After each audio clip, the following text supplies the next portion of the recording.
So we finally get to Arlon, and this is where Nezha lives. R.F. Kwan gives some amazing details of how Arlon is designed, and it has interconnecting islands, all linked by canals. It's circular and surrounded by water, which will be protected from fire, which is very important. You can tell that being home makes Nezha very happy. It's very beautiful. He takes the crew around, giving them a tour, and they pass by these massive naval battleships. Nezha is very proud of what his family has done and what they have accomplished, and he should be. He should be very proud. I would feel very proud of what my family has accomplished here. And the fact that this is his inheritance, it's his family's legacy. He's also very knowledgeable about these ships and shows them a pet project that belongs to his brother. It's massive, and it really shows how rich they are. I think they'll be like in the billionaire status in today's currency. It also shows how prepared they are. Rin asks Nezha about this, and she's like, how long have you been preparing? And Nezha's response is, my whole life. I think readers really need to remember this because it's so important towards the end of this book. They also get new uniforms, which are 10 times more better than their old ones. And they have better weapons. It's cleaner. They have food. And you can just tell that they are being treated much more better than they were with Sinagar or with Daji. When Nezha sees Rin in the new uniform, he gets very happy. He's a very happy boy. I love Nezha. I am his fan. He portrayed himself as this really mean bully at school, but once he shows who he is, once he gets more comfortable, or just the fact that he's no longer tied to the lies that he had to do, he's happier, he's friendlier. I see him a little bit as an introvert, which for me makes sense because his family just kind of pushes him to the side. And you can tell how happy he is to actually have friends now. Rin and Kitai. Even though he has Venka, who has known about this plan as well, Venka is more of a follower than a friend. Rin and Nezha go off together, having some great bonding time. It's purely friendship. I don't find anything romantic of them two spending time together. And they get interrupted by Nezha's big brother, Jingzah. I apologize for my pronunciation. It's not the best. And no surprise, he's a huge dirtbag. Nezha instantly gives him respect by kneeling down. And Jingzah goes about degrading Nezha instantly. He calls him a wimp for not going inside the palace and being part of the action. He talks about how he didn't even notice Viceroy's injury, how it's worse than he let on, and tells him that his father has not asked for him at all. And Nezha is just taking it. He's not fighting it. He's not talking back. He is taking this abuse. Rin, one, is very surprised that this boy who didn't let anything slide back at school is letting his big brother talk to him. And Rin is also noticing that he is very much reminding her of Alton. Now we know where he gets his mask from. The way his brother acts is the way Nezha acted in school. And then Jingzah turns his attention to Rin, and like father, like son, he starts demanding Rin to show him her fire. Rin is flabbergasted and she starts to stutter her responses. Rin doesn't take authority very well and only follows orders when it's convenient for her. I don't think Rin was meant to be in the military. Like, the military life is definitely not for her. She says she's good at it, but I beg to differ. She's not good at it at all. She doesn't take orders very well, i.e. Alton's orders. And she's in a at this moment she has a commander position, but Chagan is the one who's been taking charge of them. Soldiers take orders and commanders take leadership. Rin is not good at either of them.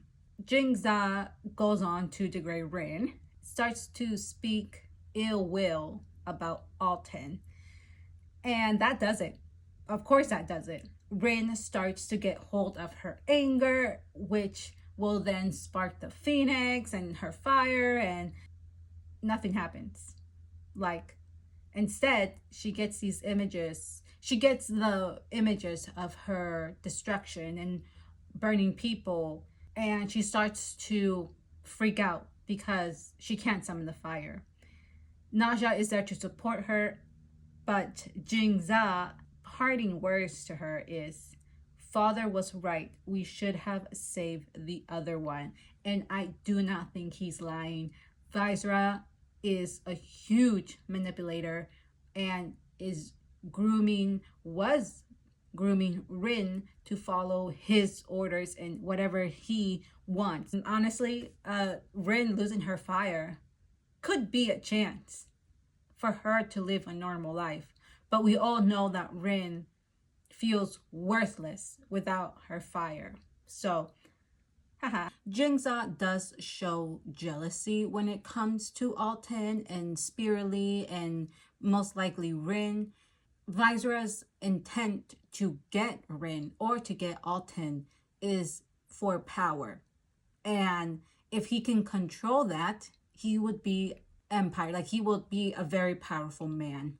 Surprisingly, Chagan shows some support by offering some assistance to Rin. They either go and I think they go inside Rin's mental state or something, and the thing is that they just see a snake inside, like a sealed, and this sealed is preventing her from calling the phoenix or preventing her from accessing the pantheon. And they also figure out that this seal must also be inside Master Young's, the gatekeeper, her master.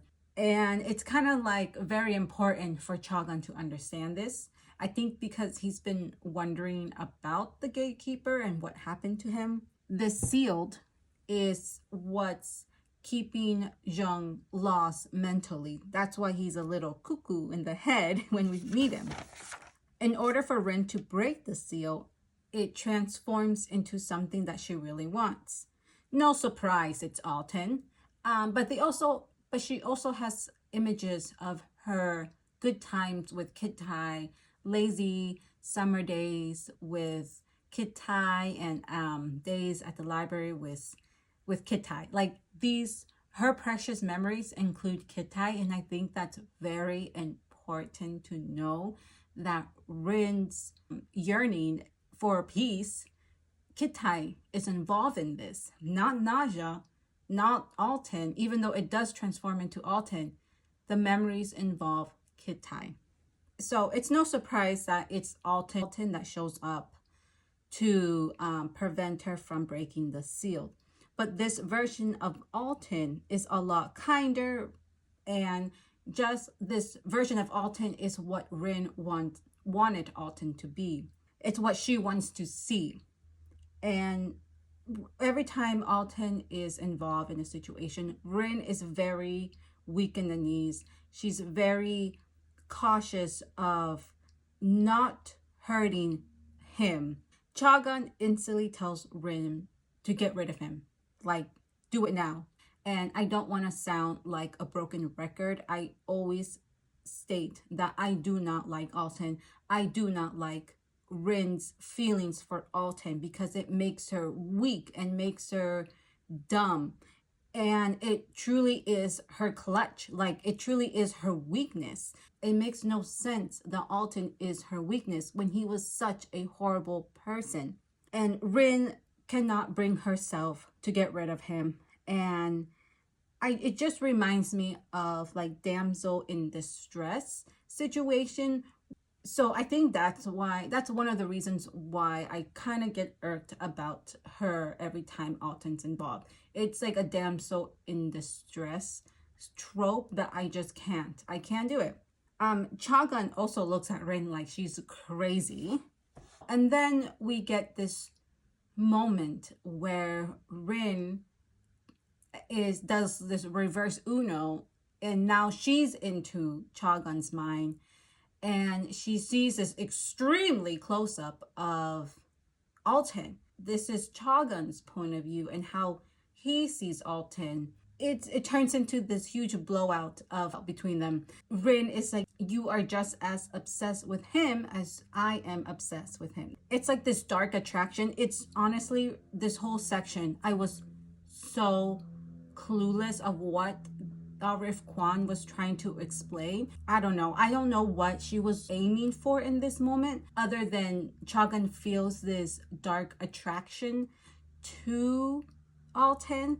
And it honestly, this whole section of this whole moment was so ridiculous to me. I really don't understand the dynamics here. I don't understand why things can't be more clear when it comes to romantic feelings in her books. Both of them have this like dark attraction towards him. Okay, I get that. But the thing is that we also get that Chagan was scared of Alton. And in my head, I'm like, when? When was Chagan scared of Alton? I'm like, when and where is this scared Chagan? And when is he scared of Alton? I don't remember any of that in book one. Sure, we had that whole section when they first meet and we don't know about. But afterwards, I got the impression that Chagan respected Alton. Chagan is Alton's second. He obeys his orders. He understands that Alton might be even stronger than him, and that they both are on equal level of being brilliant and prodigies. Like, I got that. But when was Chagan scared of Alton? I would like some receipts. I have a question of what is Alton and Chagan's relationship? What is it? Is it are they friends, comrades? We also get Rin saying maybe he loved you, maybe he loved me, but we'll never know. For Rin to say maybe he loved me, like, no, there was never a moment where Alton showed any feelings for you in that way. There was never any moment of Alton feeling love for Rin. There was maybe some affection as someone who is also a Spearly and as someone who is under his command, but there was never any genuine love. I don't understand. So I went to look up I Googled that question, and some things came up that I agree and I don't agree. And one that I didn't agree with is that Alton and Chagan had feelings for each other, and it's implied that they just hit it really well. And I don't agree with that at all. And then there is this other forum, I guess, that said that Chagan, of course, has feelings for Alton, and Alton knew and took advantage of that. And of course, that includes Rin. And that one, I definitely agree. And not because I'm showing bias, but it just makes sense that Alton would manipulate Chagan's feelings for him. The closest thing that I can find to relationship-wise in book one is when Chagan threw Alton against the wall, and they were very, very close. Alton didn't do anything at all to push Chagan away. I remember that part. I think that's the only solid part that I can remember. Of course, you also have Alton running to save Chagan while he was wounded and they wouldn't open the gates. But that was purely to protect and save his second. Chagan is very useful for Alton. So I don't consider that moment to be kind of romantic. or anything tension wise. The only thing that makes sense is that Alton, who's very smart, used and manipulated Chagan's and Rin's feelings for his own benefit. Alton has been mistreated practically all his life. He doesn't know what love is. And Rin and Chagan, it's not love that they feel for Alton. It's an obsession. That's not love. Chagan loving his sister, that's love. But Rin, who doesn't know what love is, thinks that she might love Alton. Rin doesn't know what love is. Chagan only loves his sister. That's the only love he's ever known. And for them to kind of think that Alton might love them, it's such a horrible thing for Alton to do and play with their emotions, because they're bickering with each other whether Alton loved them or not. He doesn't love anybody. He can't love. This whole implication of maybe Chagan and Alton had feelings for each other, I'm going to say that there's not enough proof to go on for me to think that Alton even has any remote feelings in that way for anybody. I can only back up what I've already read. Alton manipulated Chagan and Rin and used their feelings to his advantage. And that's that. That's my final opinion on Alton, Chagan, and Rin.